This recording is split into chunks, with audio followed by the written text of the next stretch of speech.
My childhood sweetheart, perfectly suited for me, chose to be with a fragile girl from the impoverished areas. Determined to marry her, he endured tremendous pressure from his entire family and ended our engagement. Devastated, I left the country to pursue further education. By the time I came back, he and Carolina had been married for almost 2 years, and I had already moved on. At the grand welcome back party organized in my honor, Patrick, who had once gone against everything to be with Carolina, now gazed at her with icy eyes and contempt. In a cold voice, he remarked, "Aren't you meant to stay home? Why are you here embarrassing yourself?" Upon my return, my friends threw a lavish welcome party for me. Surprisingly, Patrick was in attendance. 7 years earlier, he had insisted on ending our engagement despite our families being well matched, choosing Carolina instead. He had even declared before our elders that he'd rather marry a dog than remain with me if he couldn't be with Carolina. His harsh words disregarded the long-standing friendship between our families. That day, I couldn't hold back anymore. I cried for an hour in front of my parents, pleading to end the engagement. I told them I no longer wanted Patrick or to marry him. With sorrow in their eyes, my parents eventually agreed, meeting privately with Patrick's family for an hour. It turned out that the issue wasn't Patrick wanting to leave me, but my family not wanting to see their daughter married off. The engagement was eventually canceled, and though our families remained in contact, our relationship slowly faded. Later, I pursued my studies in Paris. Now, back home, I observed Patrick closely. He had grown taller and more refined, his handsome face carrying an air of dignified detachment.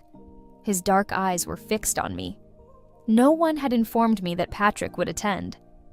I glanced at Jessica, the event host, who quickly distanced herself, explaining, "I didn't invite him, Sophia. Lee somehow heard you were returning and took the initiative to organize this party for me. It wasn't intentional." She nervously added, trying to deflect responsibility. Patrick, with a gentle smile reminiscent of his school days when he used to pick me up, said, "Sophia, it's been so long. I was young and foolish back then and hurt you. I'm here to apologize." He paused, locking eyes with me. His phrasing suggested that if I admitted holding a grudge, I might be the one unable to move on. I lifted my chin and smiled warmly. "As you said, it's all in the past. We're still part of the same social circle, and it's been years. You no longer matter to me." I decided to let bygones be bygones, at least outwardly. I took a sip of wine and casually remarked, "Jessica mentioned you and Carolina got married over a year ago. I haven't congratulated you yet, so here's to you." His face remained impassive. Considering he had married the woman he deeply desired, even someone as reserved as him should show some emotion. Before I could think further, he raised his glass and drank. It seemed less like a toast and more like he was trying to numb his feelings. I didn't dwell on it. As old friends and acquaintances mingled, the conversation naturally centered around me. Questions about my boyfriends in France, my international art exhibition tour, and playful complaints like, "Sophia, you're so successful. Your exhibitions always sell out, and you've opened numerous galleries worldwide. My dad is always disappointed, telling me to learn from you instead of chasing celebrities, shopping for bags, and buying sports cars." I laughed it off, replying, "It's just a hobby." Patrick, who had been quiet, suddenly laughed. "You've definitely become more humble over the years." His tone was, how can I describe it? It felt as natural as if we were still old friends, as if he hadn't said or done those hurtful things when he chose Carolina. I wasn't sure how to respond. Maybe it was my imagination, but there seemed to be a hint of something more in his voice. Something almost flirtatious. Before I could respond, he added, "I saw your dream of samsara. It was fantastic." At this moment, not only I, but also my friends noticed something was off. Conversations hushed, and everyone's eyes subtly shifted between Patrick and me. I maintained a composed expression and thanked him politely. After a brief pause, I teased him, "Did you attend with Carolina? By the way, why didn't she come today? It's been years since I last saw her. After all, we were classmates." His demeanor turned distant again as he casually responded, "Oh, she had something to attend to at home. His tone made her seem like a stranger. I couldn't understand why he spoke about the woman he once loved so passionately with such detachment, but I chose not to engage further. I laughed it off and changed the topic. As the evening drew to a close, we saw Carolina sitting alone on a couch in the lobby as we were leaving the club. Her eyes were fixed on the private VIP elevator, her expression tense and anxious. When the elevator doors opened, she immediately stood up from the couch, seemingly waiting for us to exit. Everyone paused for a moment. She attempted a smile, her gaze sweeping the room until it settled on me beside Patrick. Her face turned pale instantly.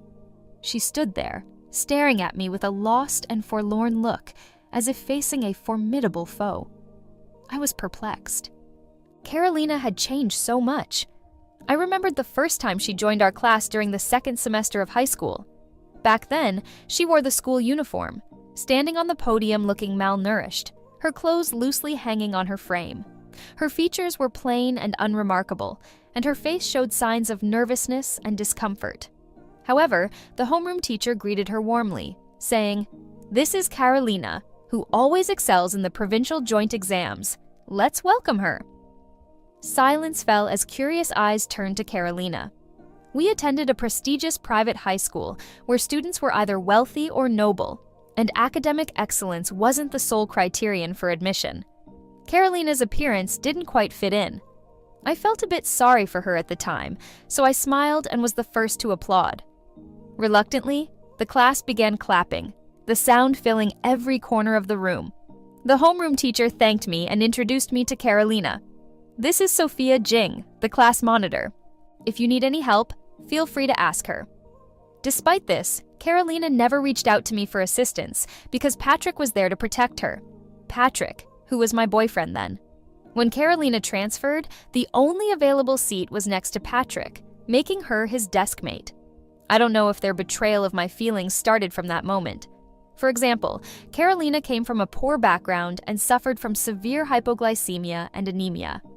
One morning during self-study, she fainted, and it was Patrick who carried her to the infirmary. Or when Aunt Lee returned from Belgium with many gifts for Patrick and me. When she asked me to choose first, Patrick took out a box of handmade chocolates and said, "I'll take this." I was confused because Patrick didn't have a sweet tooth, and I had never seen him particularly fond of chocolates. Later, he even requested my family's pastry recipes. Finding it inconvenient, I had our chef prepare them and send them directly to him.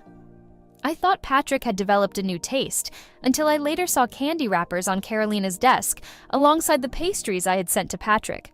Carolina had a genuine love for chocolates and a strong craving for pastries. I reassured myself that Patrick was simply showing concern for his unfortunate deskmate, despite Patrick not being the type to willingly assist others. It wasn't that I entirely dismissed my doubts, but Carolina seemed too unremarkable to warrant such attention. I never imagined that Patrick would turn against me and develop feelings for Carolina. After all, I considered myself exceptional. I was known as the most beautiful girl in the entire school, and some friends affectionately nicknamed me Three Goods.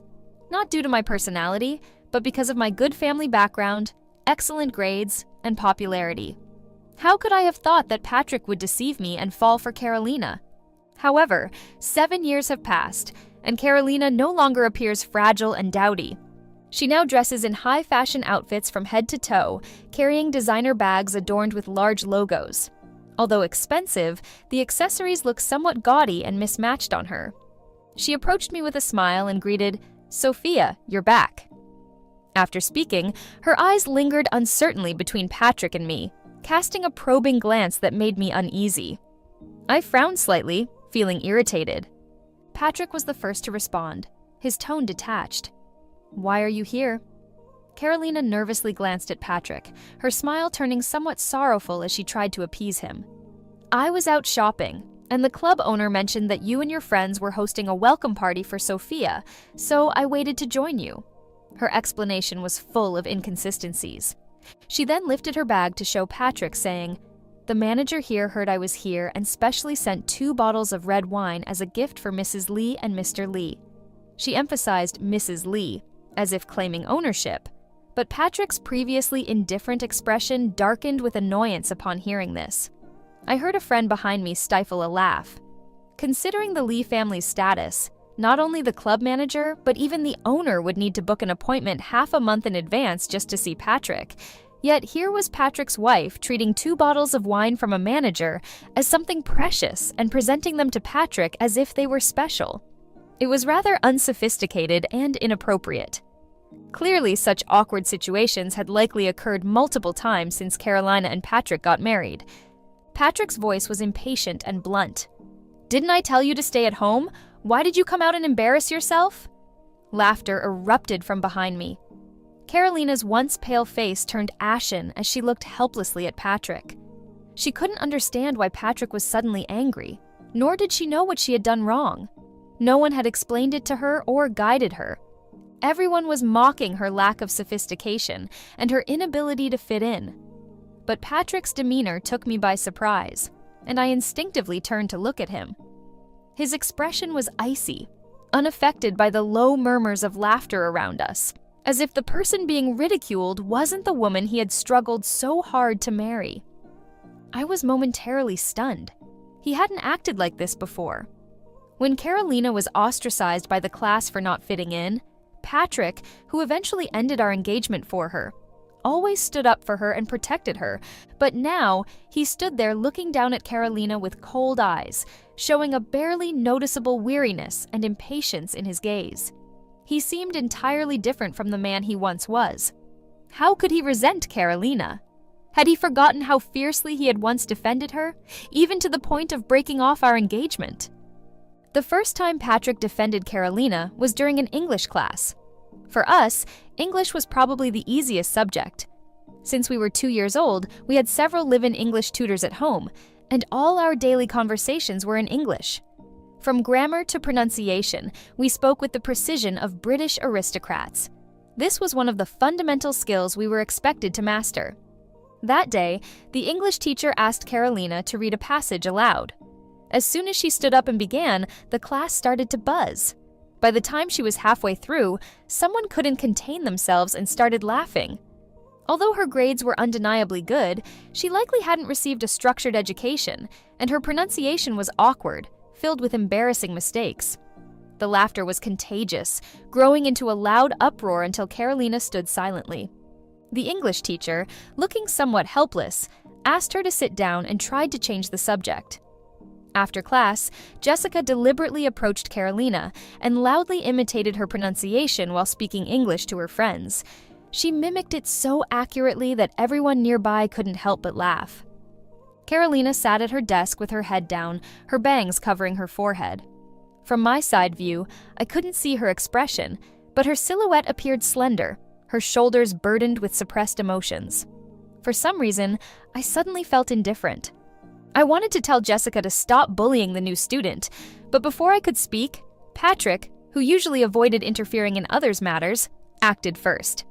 He had been lying on his desk, napping, but upon hearing Jessica's mockery, he sat up without expression, grabbed the thick book in front of him, Harry Potter, and tapped it on the desk, the sound resonating clearly. Amid the tapping, he looked coldly at Jessica, who was teasing Carolina, and said sharply, "Shut up!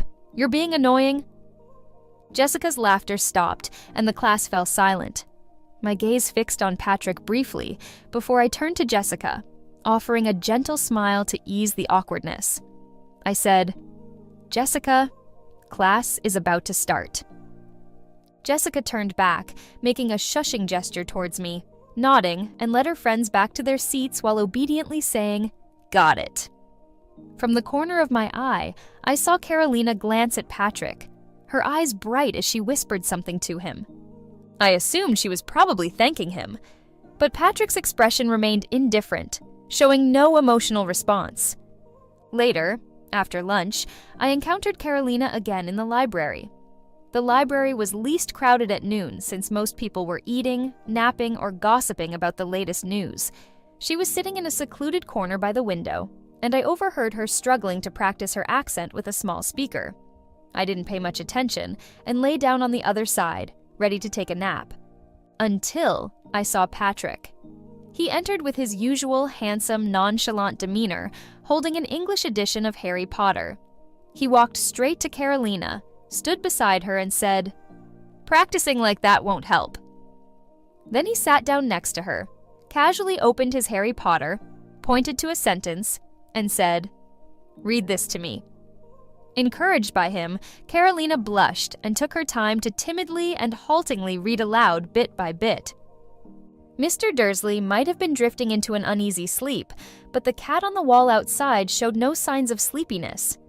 Patrick's fingertip rested on drifting, and I could hear him patiently teaching Carolina how to pronounce it with a proper British accent. The library was very quiet, with sunlight streaming through the large windows, illuminating tiny golden dust particles dancing in the air, while the two of them bathed in the sunlight like a painting. Of course, at this point, Carolina was merely passively receiving Patrick's help. But ultimately, I saw her gaze fixed on Patrick's face, her cheeks gradually reddening.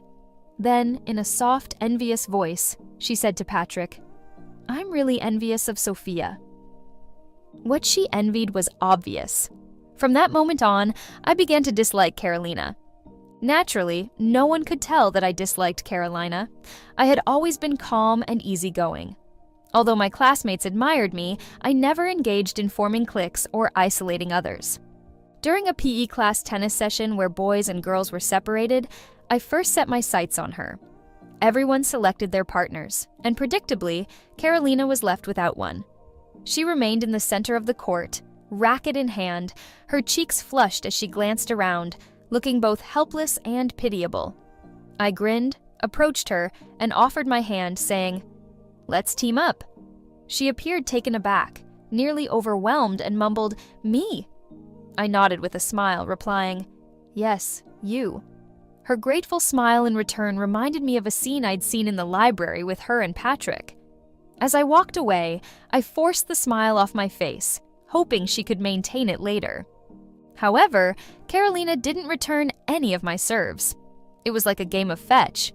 Each time I served, I aimed the ball just out of her reach. She dashed back and forth, managing only to pick up the balls while repeatedly apologizing. Sorry, I'm really bad at this." It wasn't until later, when more classmates gathered, that she realized I was intentionally making it difficult for her. Someone whispered behind me, "What's up with the school bell? She's never acted this way before." Another added, "When did the new girl offend her?" I feigned ignorance, continuing to serve challenging shots until Carolina tripped and fell trying to return one. I watched her clutch her swollen knee, smiling without any remorse, and apologized. "Oh, I'm really sorry." She kept her head down, whispering, It's okay." I replied warmly, "Your tennis skills are really lacking. During the group match later, please don't slow me down." Carolina struggled to rise, still apologizing as everyone observed the unfolding scene until Patrick intervened. He glanced at me, then took the racket from Carolina's tearful grip, looking at me with a cold demeanor. "Her tennis skills are poor, Sophia. Let me practice with you instead," he said with a smile. Patrick completely overshadowed me. To be honest, he used his left hand and had won the junior tennis championship at 12, whereas I had only trained for a few years, making our skills mismatched. I stubbornly played against him for half an hour, barely managing to return his serves. My focus remained fixed on Patrick, who showed no mercy. On the final shot, he served the ball so it brushed over the net and struck my knee, the same spot Carolina had injured. The pain was intense. If not for someone gasping and helping me up, I would have collapsed. Patrick remained indifferent, looking at me coldly and saying, "Sophia, with your skills, even without anyone holding you back, you wouldn't win." He then turned to Carolina, gestured for her to follow, and said, "Come on, let's go." Carolina looked at him as if he were a heroic prince coming to her rescue. She nodded obediently, saying, "Okay." Later, a few classmates escorted me to the infirmary. After applying some medicine, Jessica stayed by my side. Normally carefree, Jessica sensed something was wrong that day. She asked, "Sophia, is Patrick crazy?" At that moment, I couldn't have known, but his subsequent actions were truly insane. Now, it's laughable. Turns out he regrets it. It's absolutely ridiculous. Several days after the welcome banquet, Jessica finally mustered the courage to call me. She cautiously began, "Sophia, are you mad?" while mixing paint, but I casually responded, "Why would I be mad?" She paused, then sighed and asked, "Can I ask you something privately? Do you still have feelings for Patrick?" Her question stunned me, nearly causing me to fall off my chair. After regaining my composure, I looked at Jessica with a wry smile and asked, "What makes you think that? What did I do to give you that impression? Tell me quickly so I can correct it." She hesitated before saying, "Because it feels like Patrick regrets marrying Carolina. And before you left the country, Patrick asked me about you several times." She continued with some gossip I had missed. After I left the country heartbroken and angry to pursue my studies, despite my broken engagement with Patrick, Aunt Lee strongly opposed his relationship with Carolina. It turns out Patrick truly loved Carolina. He stayed in the country to attend university with her, and after graduating, left the Lee family, refusing their financial support, and starting his own business. Honestly, although we felt bad for you back then, we were also touched by how Patrick stood up for Carolina. It was true love, Jessica explained. Eventually, the Lee family couldn't resist Patrick any longer. Being their only son, they persisted for a year before agreeing to let him marry Carolina. On their wedding day, the Lee family's reputation was completely tarnished. Despite Carolina's humble background, her large family was eager to flaunt her achievement and invited distant relatives and neighbors. News spread that the Lynn family's daughter had married into a prestigious family, leading to a crowded wedding banquet. Patrick likely wanted to preserve Carolina's dignity in front of his family, so the tables weren't separated. The Lee family's relatives, business partners, and Carolina's relatives all mingled in the same hall, creating a loud and chaotic environment with people chatting loudly, children running around, and Carolina's parents proudly boasting about their daughter's marriage to the eldest son of the Lee family. It was said that one of Carolina's uncles, trying to impress, even made Patrick kneel and kowtow during a toast. Patrick, usually treated like a star who had only knelt at the Lee family's ancestral shrine, now had to bow before an outsider. That night, Aunt Lee was so furious she ended up in the hospital, marking the start of Patrick's marriage to Carolina. Afterward, the Lynn family frequently exploited Patrick's name for scams, and he had to navigate numerous difficult situations.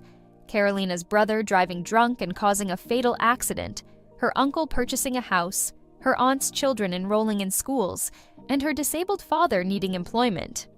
These issues gradually eroded any affection Patrick had for Carolina until nothing remained. I listened without much interest and suddenly remembered when Patrick had stood before me, explaining why he fell in love with Carolina. He had said coldly and deliberately, "Sophia, you were born into a life where everything comes easily. But Carolina, who had nothing, took root in the soil and grew into something bright and resilient on her own.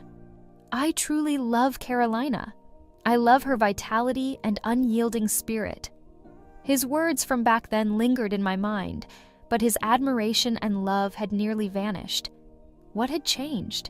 Had Carolina's vitality diminished, or did her unyielding spirit no longer shine so brightly for him? It was utterly ridiculous. I abruptly cut Jessica off, my tone turning somewhat cold. I don't care about what's happening between him and Carolina. His issues are none of my business. I don't want to hear about them, and I'm not interested. Jessica, if you bring him up again, our friendship is over. Okay, Jessica quickly apologized. I won't mention it again. I just wanted what's best for you after all back then. She stopped herself, but I knew she was referring to how deeply I had loved Patrick. However, the past is like the wind. No one remains in love with a single person their entire life, especially not someone who has hurt them. I'm still willing to speak with Patrick now, but only because I'm gracious and dignified. As for him, he means nothing to me anymore. If possible, I'd prefer to have no association with Patrick and Carolina. But it seems that's just my wish. They don't feel the same way. I encountered Patrick at a business cocktail party. We find ourselves within the same social circle, making our encounters unavoidable from time to time. Feeling suffocated, I stepped out onto the terrace to get some fresh air when Patrick approached, holding a glass of red wine, and began engaging in light conversation. I responded distractedly until he finally shifted his gaze towards the distant, overlapping mountains, his expression tinged with profound sadness. After a long pause, he nervously asked, "Sophia, have you been well since living abroad these past few years?" I slightly turned my head towards him, offering a faint smile, and reminded him, "Patrick, you're married. Considering the moonlight and the setting, do you think it's appropriate to initiate this kind of discussion with your ex-fiancé?" My tone was far from courteous, but he merely smiled, seemingly unaffected, and replied, "It's just casual conversation between old friends. You're being overly sensitive, Sophia." I subtly countered, "Sorry, but you do have a history, don't you?" He paused, not showing any anger, but instead gave a bitter smile. Sighing, he turned back to the distant view and said, "I'm just so exhausted. Everyone understands why I'm tired. Patrick's choice in a wife has become a joke within our entire circle. It's rare to see someone mock the Lee family like this." Choosing not to extend the conversation, I calmly lifted my wine glass, preparing to leave. Before departing, I offered him a polite smile and remarked, "But you chose her yourself." Our paths crossed again at Aunt Lee's birthday celebration. Since my return to the country, Aunt Lee had frequently reached out to me. Although the bond between our families had gradually weakened over the years, some business ties remained, and Aunt Lee had always held me in high regard. While I could have ridiculed Patrick for betraying me, I couldn't decline Aunt Lee's invitation. She personally called me saying, "Sophia, Auntie's birthday is next Wednesday. Can you come? You've been away for 7 years without even a call. It's hard to refuse when an elder personally invites you." After hanging up, I went out to select an appropriate gift. It wasn't until I arrived at the Lee family residence that I sensed something was off. Aunt Lee's birthday gathering was intimate, with no outsiders, just some relatives from the Lee family. My presence felt somewhat out of place. I hesitated briefly, but Aunt Lee appeared genuinely pleased to see me. She was surrounded by female relatives of her age, Patrick's aunts and cousins, all familiar figures. Aunt Lee beckoned me over and invited me to sit beside her. I paused, not wanting to create a scene, so I maintained a smile as I approached and sat next to her. Carolina was nowhere to be seen. Aunt Lee gently held my hand, scrutinizing me, and for some reason, her eyes welled up with tears. Emotionally, she said, "This child has grown before my eyes, becoming more beautiful and remarkable each day." The people around her echoed her sentiments, showering me with compliments. As I listened to their praise, Aunt Lee reminisced with a smile. "The first time I saw her, she was 5 years old. Her parents brought her over next door, dressed in a pink tutu, smiling sweetly as her mother presented us with a neighborly gift. I remember thinking at the time why I didn't have a daughter like her." In such moments, I knew better than to speak. Simply remain silent and smile appropriately. During dinner, Patrick and Carolina returned. Patrick likely realized I was there, so he didn't appear surprised and gave me a nod. However, Carolina turned pale upon seeing me, her distress evident. She forced a smile and greeted Aunt Lee. "Mom, happy birthday." Aunt Lee gave her a frosty look and remained silent. Instead, she took my hand and led me to the dining area, saying, "Good girl, come sit with Auntie." At that point, it was clear something was wrong. The tension peaked during the meal as all the dishes before me were ones I used to adore. Aunt Lee introduced each dish with a pained expression. "You poor child, you must have had a tough time abroad. You've lost so much weight. Try this clear soup with bird's nest. It was your favorite when you were little. Every time Patrick upset you, he'd use this dish to soothe you." She continued, "Lou, our head chef, knew it was for you, so he started soaking the bird's nest 4 or 5 days in advance. Try it and see if it still tastes the same." Suddenly, a loud crash interrupted her words. I looked up to see Carolina, perhaps flustered or nervous, had knocked over her plate. A servant moved to clean it, but Carolina insisted on handling it herself, crouching with a napkin and apologizing frantically. I'm sorry." As she bent to clean up, Patrick grabbed her hand, halting her. He looked at her coldly and demanded, "Enough. Look at yourself. What are you doing?" Turning to the servant beside him, he ordered, "Housekeeper, clean this up." Aunt Lee was clearly furious, breathing heavily. I heard her mutter, "What a disgrace, what a disgrace! Thank goodness it's just family here and the doors are closed." She then turned to me and said, "Sophia, just look at this." She must have been deeply upset because she didn't hold back, directly addressing Carolina. "If Patrick had married you, none of this would have happened." Clutching her chest, likely feeling the sting of her anger, she grabbed my hand and spoke impulsively. "Sophia, I remember you used to love Patrick so much. This foolish boy hurt you, but the past is like the wind. Can you forgive him? For Auntie's sake, can you forgive him this once?" The dining room fell into complete silence, so quiet that a pin drop could be heard. All eyes were on me, including Patrick's. He showed no reaction to his mother's words spoken in front of his wife, simply looking at me quietly as if awaiting my response. Carolina fled the room in tears, and no one pursued her. I slowly set my chopsticks on the table, smiled, and addressed Aunt Lee. "Auntie, you didn't throw a grand party for your birthday, yet you invited me, and I'm very happy. You loved me the most when I was a child. Even after Patrick betrayed me, I never forgot your kindness. Today is your birthday, and as your junior, I want to do my best to make you happy. But the question you just asked is really difficult to answer." I paused, gracefully smiled, and met everyone's gaze before finally saying, "Auntie, I'm sorry, but I returned this time to introduce my boyfriend to my family. I'm getting engaged, and since you've watched me grow up, I hope you can be there to witness my happiness." The room remained silent. Aunt Lee looked at me in shock, and after a long pause asked, Why haven't I heard anything about this?" She hesitated before continuing. "Which family's young man is so lucky?" Lowering my eyes, I replied, "David, the eldest son of the Sioux family." I heard a sharp intake of breath, and Aunt Lee was speechless for a long time. It was Patrick's aunt who broke the silence, smiling. "Now that's a well-matched pair, a perfect union. Sophia is truly blessed." I simply smiled without responding. Patrick looked at me, his face devoid of emotion but his eyes complex. After a lengthy pause, he offered a small, self-mocking smile and said, "Congratulations." I nodded gracefully and returned his smile. "Thank you." Matters concerning the Lee family eventually came to a close, and Aunt Lee ceased contacting me. I heard she had spent some time in the hospital again. The last time I saw Carolina was at my gallery. I was conversing with Jessica when my assistant informed me that someone wanted to purchase one of my paintings at a high price, but wished to speak with me first. When I went outside, I saw Carolina standing in front of one of my artworks. As footsteps approached, she turned to face me. It was odd. My perception of her had always been that of a timid, awkward person who never knew how to handle herself.